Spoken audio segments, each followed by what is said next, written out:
Congress party నాయకులు కార్యకర్తలే అల్లరి చేసి చైర్మన్ ఎన్నిక జరగకుండా వాయిదా వేసుకొని పారిపోయినారు. రెండవసారి ఎన్నిక జరిగినప్పుడు కూడా మరి మా మహిళా కౌన్సిలర్ల మీద నేను నోటితో చెప్పలేకున్నటువంటి విధంగా చాలా దుర్మార్గంగా మహిళల పట్ల వాళ్ళు వ్యవహరించడం జరిగింది. మహిళల పైన చేయి చేసుకోవడం జరిగింది. మంత్రి వివేక్ గారి సమక్షంలో, అధికారుల సమక్షంలో మా దళిత గిరిజన మహిళా కౌన్సిలర్ల మీద చాలా అమానుషంగా కౌన్సిల్ హాల్లో ప్రవర్తించారు. అంటే మహిళల్ని చాలా నోటితో చెప్పలేని విధంగా వారి పట్ల వ్యవహరించడం జరిగింది. మంత్రి గారి దగ్గరికి వెళ్ళి మహిళా కౌన్సిలర్లు మీ సమక్షంలో ఈ రకంగా జరగొచ్చునా, మీరు ఏం చేస్తున్నారు, మీరు ఒక మంత్రిగా ఉండి మా పైన మీ కాంగ్రెస్ పార్టీ కౌన్సిలర్లు వచ్చి మా పైన చేయి చేసుకుంటున్నారు, మా పైన దాడి చేస్తున్నారు, మా పైన అమానుషంగా వ్యవహరిస్తున్నారంటే కూడా మంత్రి గారు పట్టించుకోరు, అక్కడ ఉన్న అధికారులు పట్టించుకోరు. అంటే వాళ్ళే కాంగ్రెస్ పార్టీ కౌన్సిలర్లు బాగా తాగిన మైకంలో మహిళా కౌన్సిలర్ల మీద ఇష్టారీతిలో వ్యవహరిస్తే కూడా పట్టించుకోనటువంటి పరిస్థితి. కావాలని అల్లరి చేసి కౌన్సిల్ సమావేశాన్ని వాయిదా వేసి ప్రజాస్వామ్యంలో ప్రజల తీర్పును కాలరాసే విధంగా కాంగ్రెస్ పార్టీ వ్యవహరించింది.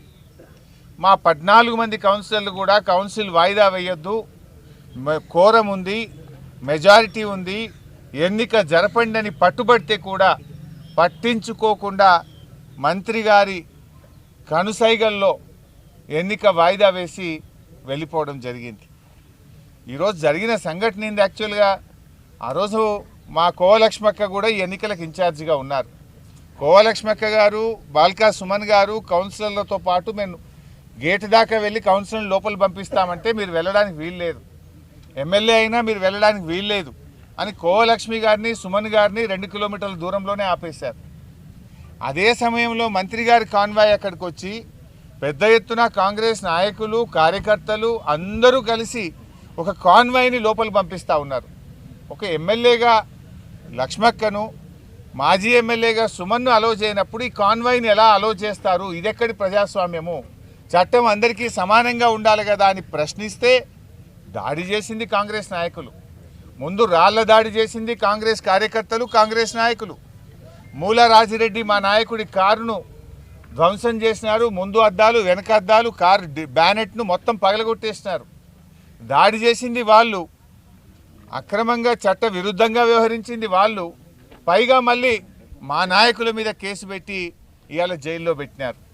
అది కూడా ఎంత దుర్మార్గం అంటే పక్కనే లక్షట్పేటలో జైలు ఉంది, అదే రామగుండం పోలీస్ కమిషనరేట్ పరిధిలో పెద్దపల్లిలో జైలు ఉంది, పక్కనే ఆసిఫాబాద్లో జైలు ఉంది. కానీ కావాలని 200 కిలోమీటర్ల దూరంలో ఆదిలాబాద్లో తెచ్చి జైల్లో పెడతారు. అంటే మీ నిర్బంధాలు, జైళ్ళలో పెట్టడమో, అక్రమ కేసుల ద్వారా ప్రజా తీర్పును కాలరాయగలుగుతారా? ప్రజాస్వామ్యంలో ప్రజా తీర్పును కాలరాసినప్పుడు పెద్ద ఎత్తున ప్రజల నుంచి తిరుగుబాటు వస్తుంది. ఇవాళ ఈ రాష్ట్రానికి ఇన్ఛార్జిగా ఉన్న మీనాక్షి నటరాజన్ గారు, ఆమె గాంధేయవాదిగా చెరకదిప్పుతూ నూలు వడుకుతున్నట్టుగా వారు గాంధేయవాదిగా మరి చెప్పుకుంటూ ఉంటారు. నేను అడుగుతా ఉన్నా, మీ రాష్ట్ర ఇన్ఛార్జిగా ఉన్న మీరు ఏమైంది మీ గాంధేయవాదం అని చెప్పి నేను వారిని అడుగుతా ఉన్నా. రాహుల్ గాంధీ గారు దేశంలో ఎక్కడ పోయినా రాజ్యాంగం చేతిలో పట్టుకొని తిరుగుతుంటాడు. ఏం రాహుల్ గాంధీ గారు, మీ రాజ్యాంగం ఏమైంది? ప్రజలు స్పష్టంగా కేతన్పల్లిలో 14 కౌన్సిలర్లు బీఆర్ఎస్ పార్టీని గెలిపించారు, 7 మాత్రమే కాంగ్రెస్ పార్టీ గెలిచింది. మరి మీ రాజ్యాంగం ఏమైంది? ఈ రాష్ట్రంలో పట్టపగలు రాజ్యాంగం కూని అవుతా ఉంటే రాహుల్ గాంధీ గారు ఎందుకు స్పందించరు? చెరకదిప్పుతున్న ఈ రాష్ట్ర ఇన్ఛార్జ్ మీనాక్షి నటరాజన్ గారు ఎందుకు స్పందించరు? ఓటరు తీర్పును కాదని పోలీస్ లాఠీని నమ్ముకొని ఇలా రాజకీయం నడుపుతూ ఉన్నారు. మంత్రి వివేక్ గారు, మీ ప్రజలు మీ ఓటర్లు తీర్పిచ్చారు, దాన్ని మీరు శిరసా వహించాలి. ప్రజా తీర్పును కాలరాసే విధంగా పోలీస్ లాఠీని అడ్డం పెట్టుకొని ఈ రాజకీయం చేయడం ఏంది? ఈ ఎన్నికల ప్రక్రియ జరపడం ఏంది అని చెప్పి నేను ఈరోజు వారిని ప్రశ్నిస్తూ ఉన్నా. అసలు ఎంతమంది పోలీసులు? వేలాది మంది పోలీసులు. జనరల్గా పోలీస్ కవాతు దేనికోసం నిర్వహిస్తూ ఉంటారు? పోలీస్ కవాత్ అనేటువంటిది ప్రజలకు రక్షణ కల్పించడానికి. ప్రజల్లో విశ్వాసాన్ని పెంపొందించడానికి పోలీస్ కవాతు నిర్వహిస్తుంటారు. మొన్న జనగాంలో కానీ, ఇబ్రాహీంపట్నంలో కానీ, ఆమన్గల్లో కానీ, తొర్రూరులో కానీ, కేతన్పల్లిలో కానీ పోలీస్ కవాతు బీఆర్ఎస్ పార్టీ కౌన్సిలర్లను బెదిరించడానికి, బీఆర్ఎస్ పార్టీ నాయకులను భయభ్రాంతులకు గురి చేయడానికి మీరు ఈరోజు పోలీస్ కవాతు నిర్వహిస్తూ ఉన్నారు. ఇవాళ అన్ని చోట్ల అదే జరిగింది కదా. ఇబ్రాహీంపట్నంలో మాకు స్పష్టమైన మెజార్టీ వచ్చినా అక్కడ మీరు గొడవ చేసి అల్లర్లు, కాంగ్రెస్ నాయకులు అల్లరి చేసి మీటింగ్ హాల్లోకి వెళ్ళి అక్కడ ఎన్నిక వాయిదా వేస్తారు. జనగాంలో బీఆర్ఎస్ పార్టీ కౌన్సిలర్ చెయ్యెత్తుతూ ఉంటే లోపలున్న కాంగ్రెస్ కౌన్సిలర్లు ఆ చెయ్యిని బట్టి కిందికి లాగుతూ ఉన్నారు. యూట్యూబ్లో లైవ్ వస్తుంది, ఎన్నికల కమిషన్ వీడియో కెమెరాల్లో చూస్తూ ఉంది, ప్రజలందరూ చూస్తున్నారు. గెలిచిన బీఆర్ఎస్ కౌన్సిలర్ చెయ్యెత్తుతుంటే లోపలున్న కాంగ్రెస్ కౌన్సిలర్లు మహిళా కౌన్సిలర్ చెయ్యి పట్టుకొని కిందికి లాగుతూ ఉంటే ఇంక ఇదేం ప్రజాస్వామ్యము, ఇదేం ఎన్నిక? అదేవిధంగా తొర్రూరులో అక్కడున్న ఎంపీ గారు ఆల్రెడీ వరంగల్ కార్పొరేషన్లో ఓటు నమోదు చేసుకుంటే మళ్ళీ అన్యాయంగా తొర్రూరులో ఓటు నమోదు చేయడం ఏంటి? అక్కడ మా నాయకుల మీద ఇష్టారీతిగా లాఠీచార్జ్ చేసి దాడి చేసి తొర్రూరులో ప్రజాస్వామ్యాన్ని కూనీ చేసినారు.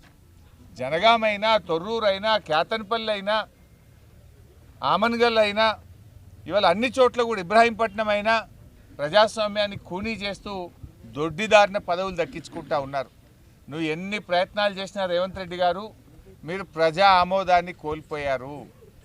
గతంలో మున్సిపల్ ఎన్నికలు జరిగితే కాంగ్రెస్ పార్టీ 4 గెలిచింది, 4 మున్సిపాలిటీలు గెలిచింది ఆనాడు బీఆర్ఎస్ అధికారంలో ఉన్ననాడు. మేము దానికంటే ఈరోజు 30% ఓట్ బ్యాంక్ తెచ్చుకున్నాం.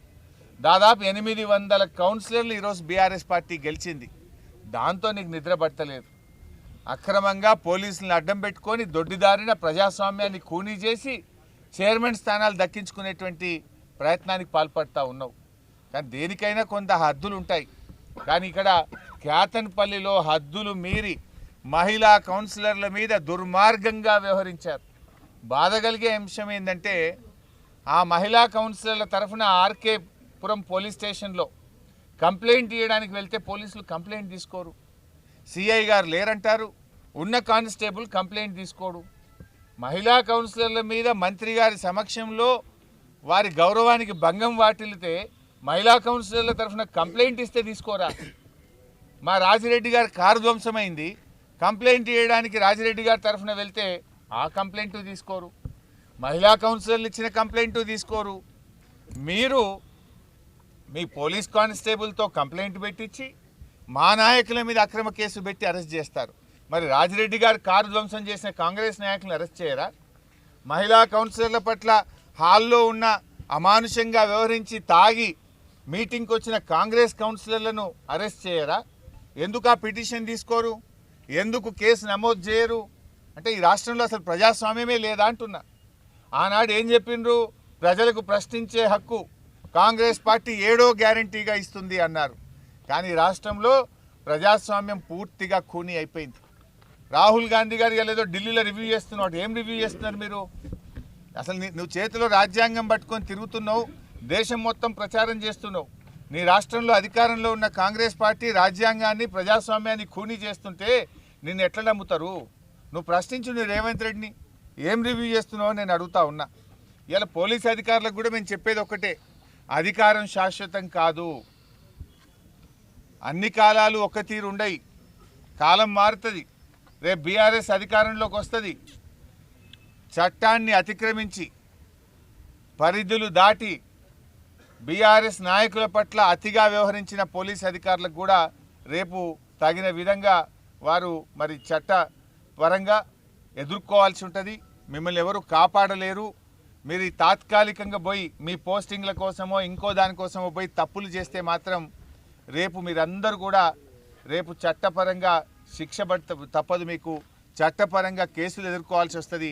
మిమ్మల్ని ఈ రేవంత్ రెడ్డిలో ఈ వివేక్ గారో ఎవరు కాపాడలేరు అని చెప్పి నేను పోలీసులను హెచ్చరిస్తూ ఉన్నా. ఎందుకంటే మా కౌన్సిలర్లు ఇస్తే పిటిషన్ తీసుకోరా? మా మూల రాజిరెడ్డి గారు ఇస్తే పిటిషన్ తీసుకోరా? అంటే కేవలం కాంగ్రెస్ పార్టీ పిటిషన్లు తీసుకుంటారు, బీఆర్ఎస్ల మీద కేసులు పెట్టడానికే పోలీసులు ఉన్నారా? చట్టం అందరికీ సమానమైన విషయం మీకు తెలియదా? చట్టం ఈరోజు కాంగ్రెస్ పార్టీకి చుట్టంగా వ్యవహరిస్తే బీఆర్ఎస్ పార్టీ చూస్తూ ఊరుకోదని చెప్పి కూడా మేము ఆ పోలీస్ అధికారులను కూడా ఈ సందర్భంగా హెచ్చరిస్తూ ఉన్నాం. ఇలా కాంగ్రెస్ బీజేపీల మైత్రి చాలా స్పష్టంగా కనబడతా ఉంది. మనం చూసాం, మొన్న ఒక కాంగ్రెస్ పార్టీ నాయకుడు పోలీసులను పట్టుకొని అడ్డగోలుగా బూతులు తిట్టాడు. ఒక బీజేపీ నాయకుడు పోలీసులను అడ్డగోలు బూతులు తిట్టాడు. మరి ఆ కాంగ్రెస్ నాయకుడు అరెస్ట్ కాలే ఇవాళ వరకు, ఆ బీజేపీ నాయకుడు ఈరోజు వరకు అరెస్ట్ కాలే. మీడియాలో టీవీల్లో అందరం చూసాం కదా, డ్యూటీలో ఉన్న పోలీస్ అధికారులను పట్టుకొని కాంగ్రెస్ బీజేపీ నాయకులు అడ్డగోలుగా బూతులు తిట్టినా, డ్యూటీలో ఉన్న నియమ నిబంధనలు ఉల్లంఘించి 100 మీటర్ల లోపలికి వెళ్ళినా ఈరోజు వరకు కాంగ్రెస్ నాయకులు అరెస్ట్ గారు, బీజేపీ నాయకులు అరెస్ట్ గారు. రాష్ట్రం చూసింది, రాష్ట్ర ప్రజలు చూశారు. ఆ బీజేపీ కాంగ్రెస్ నాయకులు అరెస్ట్ గారు. అంటే బీజేపీ కాంగ్రెస్ నాయకుల మధ్య మైత్రి ఇలా స్పష్టంగా కనబడతా ఉంది. ఇదే జిల్లాలో సిర్పూర్ కాగజ్ నగర్లో బీజేపీ కాంగ్రెస్ల కలయిక ఇవాళ ఈ రాష్ట్ర ప్రజలు చూస్తూ ఉన్నారు. నేను ఈ సందర్భంగా గవర్నర్ గారికి కోరుతా ఉన్నా, గవర్నర్ గారు దయచేసి మీరైనా జోక్యం చేసుకోండి, ప్రజాస్వామ్యాన్ని కాపాడండి, రాజ్యాంగబద్ధంగా వ్యవహరించని అధికారుల మీద చర్యలు తీసుకోండి. కేతన్పల్లి ఇన్సిడెంట్ మీద గవర్నర్ గారు వెంటనే ఒక రిపోర్టు తెప్పించుకోవాలని, ఈ తప్పు చేసిన అధికారుల మీద, ఎన్నికల కమిషన్ మీద మీరు రివ్యూ చేయాలని చెప్పి కూడా మేము కోరుతా ఉన్నాం. అసలు ఎన్నికల కమిషన్ చోద్యం చూస్తూ ఉందా నేను అడుగుతా ఉన్నా. అరే లైవ్ కెమెరాలో కేతన్పల్లిలో మా మహిళా కౌన్సిలర్ల మీద కాంగ్రెస్ కౌన్సిలర్లు దుర్మార్గంగా వ్యవహరిస్తూ ఉంటే మరి ఎన్నికల కమిషన్ ఏం చేస్తూ ఉంది అని నేను అడుగుతా ఉన్నా. జనగాంలో మా మహిళా కౌన్సిలర్ చెయ్యెత్తితే కాంగ్రెస్ కౌన్సిలర్లు చెయ్యిబట్టి కిందికి లాగుతూ ఉంటే మరి లైవ్ స్ట్రీమ్ చూస్తున్నటువంటి ఎన్నికల కమిషన్ నిద్రపోతుందా అని నేను అడుగుతా ఉన్నా. మరి ఎన్నికల కమిషనే పనిచేయకపోతే ఇంకా ఎన్నికలు పెట్టి ఏం లాభము, ఇంకా ప్రజాస్వామ్యంలో ఏం విలువలు ఉన్నాయని అడుగుతా ఉన్నా. వినాశకాలే విపరీత బుద్ధి అంటారు. ఇవాళ కాంగ్రెస్ పార్టీ ఇవాళ వినాశకాలం దాపురించి ఈ రకమైనటువంటి చర్యలకు దిగుతూ ఉంది. కాంగ్రెస్ పార్టీ దీనికి తగిన మూల్యం చెల్లించుకోక తప్పదు. ఇవాళ బాధ కలిగేది ఏంటంటే ఎస్సీ ఎస్టీల మీదనే అట్రాసిటీ కేసు పెడతా ఉన్నారు. ఇవాళ మెదక్లో మా నాయకుల మీద కేసులు పెట్టి అరెస్ట్ చేసి సంగారెడ్డి జైల్లో ఇలా 13 మందిని మెదక్ మున్సిపాలిటీలో అరెస్ట్ చేశారు. ఆమన్గల్లో మా బీఆర్ఎస్ కార్యకర్తలను అరెస్ట్ చేసి జైల్లో పెట్టారు. ఇలా కేతన్పల్లిలో 4 బీఆర్ఎస్ నాయకులను అరెస్ట్ చేసి ఆదిలాబాద్ జైల్లో పెట్టారు. మెదక్లో అరెస్ట్ అయినా, ఆమన్గల్ అరెస్ట్ అయినా, కేతన్పల్లి అరెస్ట్ అయినా ప్రజాస్వామ్యం గురించి మాట్లాడినందుకు, హక్కుల గురించి ప్రశ్నించినందుకు, ధర్మాన్ని, న్యాయాన్ని, రాజ్యాంగాన్ని నిలబెట్టుమని అడిగినందుకు మా కార్యకర్తల మీద, మా నాయకుల మీద కేసులు పెడతా ఉన్నారు. ఇలా ఎస్సీల మీద ఎస్సీ ఎస్టీ కేసులు పెట్టారా? ఆ రోజు కూడా మీడియా ఒక జర్నలిస్ట్, దళిత జర్నలిస్ట్ మీదనే ఎస్సీ ఎస్టీ కేసు పెట్టినారు రాష్ట్రంలో, హైదరాబాద్లో మనం చూసాం. ఇవాళ బీఆర్ఎస్ ఎస్సీ ఎస్టీ నాయకుల మీదనే ఎస్సీ ఎస్టీ కేసులు పెడతా ఉన్నారు. ఇలా చట్ట పరిధిలో జరిగింది అని మంత్రి గారు వివేక్ గారు మాట్లాడుతున్నారు. ఏది సుమన్ అరెస్టు చట్ట పరిధిలో జరిగింది అంటున్నారు. అసలు చట్టాన్ని అపహాస్యం చేసిన మీకు ఆ మాట మాట్లాడే హక్కు ఉందా? ప్రజల తీర్పును, ఓటర్ల తీర్పును గౌరవించాల్సింది పోయి నువ్వు దాన్ని కాలరాసి చట్టాన్ని అతిక్రమించింది మీరు. అధికారాన్ని అడ్డం పెట్టుకొని 2 సార్లు కేతన్పల్లి మున్సిపాలిటీ ఎన్నికను వాయిదా వేసింది మీరు.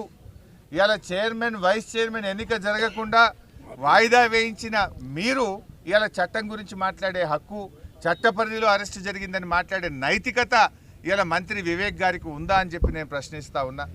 ఇలా ప్రజాస్వామ్యాన్ని హత్య చేసినటువంటి మీకు చట్టాల గురించి మాట్లాడే నైతికత మంత్రి వివేక్ గారికి లేదు అని చెప్పి కూడా నేను ఈరోజు తెలియజేస్తూ ఉన్నా. ముఖ్యంగా ఇలా మెదక్లో కూడా నేను పోలీస్ అధికారులను ఈ సందర్భంగా చెప్తా ఉన్నా. ఇవాళ ఇండ్ల మీద పడి విపరీతంగా హరాస్ చేస్తూ ఉన్నారు. 13 మందిని అరెస్ట్ చేసినారు, వాళ్ళని కొడతా ఉన్నారు. ఇవాళ పోలీస్ స్టేషన్లో ఉన్నటువంటి అరెస్ట్ అయినటువంటి బీఆర్ఎస్ కార్యకర్తలను కాంగ్రెస్ గుండాలు వచ్చి కొడతా ఉన్నారు. ఇలా వాళ్ళను మధ్యలో అడవిలోకి తీసుకుపోయి కొడతా ఉన్నారు. ఇవన్నీ కూడా రేపు ఎంక్వైరీలకు వస్తాయి. ఈ రకమైనటువంటి దాడులు మంచివి కావు. మా నాయకుడు రవీందర్ రెడ్డి గారు మంచిర్యాలలో ఉంటారు. నిన్న రాత్రి రవీందర్ రెడ్డి గారింటికి పోలీసులు వెళ్తే ఇలా వైఫ్ ఒక్కతే ఉంది ఇంట్లో. సరే ఇల్లు చెక్ చేసుకోండి, నో ప్రాబ్లం. ఆ అపార్ట్మెంట్లో 12 ఇండ్లు ఉంటే 12 చెక్ చేయడం ఏంది? రాత్రి 12 గంటలకు అపార్ట్మెంట్లో ఉండేటువంటి మిగతా వాళ్ళకేం సంబంధం? రవీందర్ రెడ్డి గారి ఇంటికి వెళ్ళిండ్రు, ఓకే ఆ ఇల్లు చెక్ చేసుకున్నారన్న అర్థం చేసుకుంటాం. కానీ మిగతా 11 మంది ఆ అపార్ట్మెంట్లో నివసిస్తున్నటువంటి వాళ్ళను, ఫ్యామిలీస్ను రాత్రిపూట పోయి వాళ్ళను వేధించడం అంటే ఇది ఎక్కడి ప్రజాస్వామ్యం అని మేము అడుగుతూ ఉన్నాం. ఇప్పటికైనా ఇటు రామగుండం పోలీస్ కమిషనరేట్ అయినా, అటు మెదక్ ఎస్పీ గారు అయినా, ఇటు జనగామ సంబంధించిన పోలీస్ అధికారులు దయచేసి మీరు రివ్యూ చేసుకోండి. మీరు ఎంతసేపు అధికార పార్టీకి ఒక అడుగులకు మడుగులొత్తుడో, కాంగ్రెస్ పార్టీకి చట్టం చుట్టమైతే రేపు తగిన మూల్యం మీరే చెల్లించుకోవాల్సి వస్తుంది. ఇలాంటి పిచ్చి కార్యక్రమాలు బంద్ చేసుకోవాలని చెప్పి కోరుతా ఉన్నాం. ముఖ్యంగా ఈరోజు క్యాతన్పల్లిలో ప్రజలు బీఆర్ఎస్ సిపిఐకి పట్టం కట్టిండ్రు. సింగరేణిలో కాంగ్రెస్ పార్టీ అవినీతిని ఓడించారు. సింగరేణిని కాంగ్రెస్ పార్టీ ఏ రకంగా బంగారు బాతుగా మార్చుకొని దోపిడీకి చేస్తూ ఉందో, సింగరేణి స్కాములు బయటపడ్డాయో, సింగరేణి కార్మికులు అందరూ కలిసి ఇవాళ కాంగ్రెస్ పార్టీని అక్కడ ఓడించారు. మీరు తప్పులు సరిదిద్దుకోండి, ప్రజలకు క్షమాపణ చెప్పండి. కానీ ఈ రకంగా పోలీసులను పెట్టో, కేసులు పెట్టో, మీరు చట్టాన్ని ఉల్లంఘించో మీరు గెలుస్తామనుకుంటే గెలవలేరు. ప్రజా తిరుగుబాటుకు గురవుతారు. తస్మాత్ జాగ్రత్త అని చెప్పి హెచ్చరిస్తూ ఉన్నాం. సో బాలికా సుమన్ విషయంలో జిల్లా కోర్టుకు అప్లై చేస్తూ ఉన్నాము. అవసరమైతే హైకోర్టుకు కూడా వెళ్తాము. ఉన్న వాస్తవాలు నిజాలన్నీ కూడా న్యాయస్థానం దృష్టికి తీసుకువెళ్తాము. మాకు న్యాయ వ్యవస్థ మీద గౌరవం ఉంది. సీనియర్ న్యాయవాదులను ఇప్పటికే పార్టీ నియామకం చేయడం జరిగింది. న్యాయవాదులందరూ కూడా దీన్ని సమీక్షించి మరి ఆ చట్ట పరిధిలో ముందు మున్సిఫ్ కోర్టు, దెన్ జిల్లా కోర్టు, దెన్ హైకోర్టు, మరి ఆ స్థాయి వరకు కూడా వెళ్ళి వీళ్ళంత త్వరగా సుమన్ గారిని, మా పార్టీ నాయకులను విడుదల చేయించుకుంటాం. అయినా సుమన్ గారికి పోరాటాలు కొత్త ఏం కాదు. ఆనాడు సమైక్యవాదుల మీద పోరాడినటువంటి విద్యార్థి ఉద్యమకారుడు సుమన్ ఈరోజు మరి ఈ కాంగ్రెస్ అధికార దాహంతో ప్రజాస్వామ్యాన్ని కూని చేస్తుంటే ఇవాళ ప్రజాస్వామ్య పరిరక్షణ కోసం పోరాడినటువంటి మా నాయకుడు సుమన్ ఎప్పుడైనా కూడా న్యాయం వైపు, ధర్మం వైపే పోరాటం చేసిండు. ఒక దళిత బిడ్డ, దళిత నాయకుడు. ఒక దళిత నాయకుడి మీద రేవంత్ రెడ్డి ఈ రకంగా పగ, ప్రతీకారంతో అక్రమ కేసులు పెట్టడాన్ని తీవ్రంగా ఖండిస్తూ ఉన్నాం. సుమన్ మీద పెట్టిన కేసులు ఎత్తివేయాలని, బేషరతుగా వెంటనే సుమన్ను విడుదల చేయాలని చెప్పి కూడా డిమాండ్ చేస్తాం.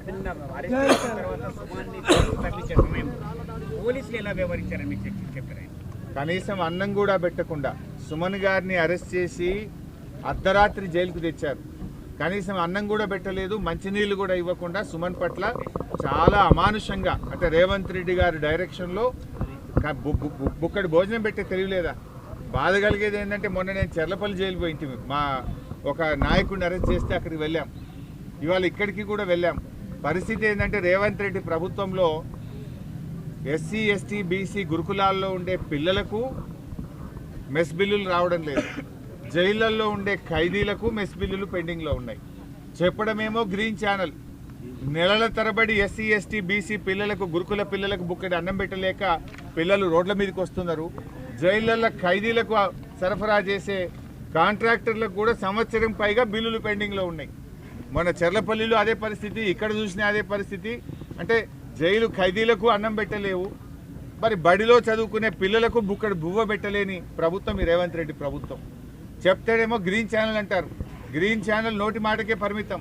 కాంట్రాక్టర్లకు పర్సంటేజ్ మీద బిల్లులు వస్తాయి కానీ బడి పిల్లలకు బుక్కడు బువ్వ పెట్టే వాళ్ళకి మాత్రం ఈ రేవంత్ రెడ్డి ప్రభుత్వంలో బిల్లులు రావడం లేదు. చివరికి జైలు ఖైదీలకు కూడా బిల్లులు రావడం లేదు.